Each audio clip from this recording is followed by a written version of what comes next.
dos conceptos que desarrollados por dos filósofos cruciales en la segunda mitad del siglo XX. Uno es Derrida y su famoso seminario en la Escuela de Altos Estudios Sociales titulado La Bestia del Soberano, un seminario del 2001 al 2003, 2002, publicado en el 2003, donde Derrida explora las figuras contrapone la figura del soberano con la figura de la bestia, ambos ausentes de ley.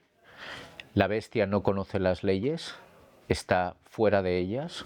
El soberano es el único con capacidad para suspender la ley.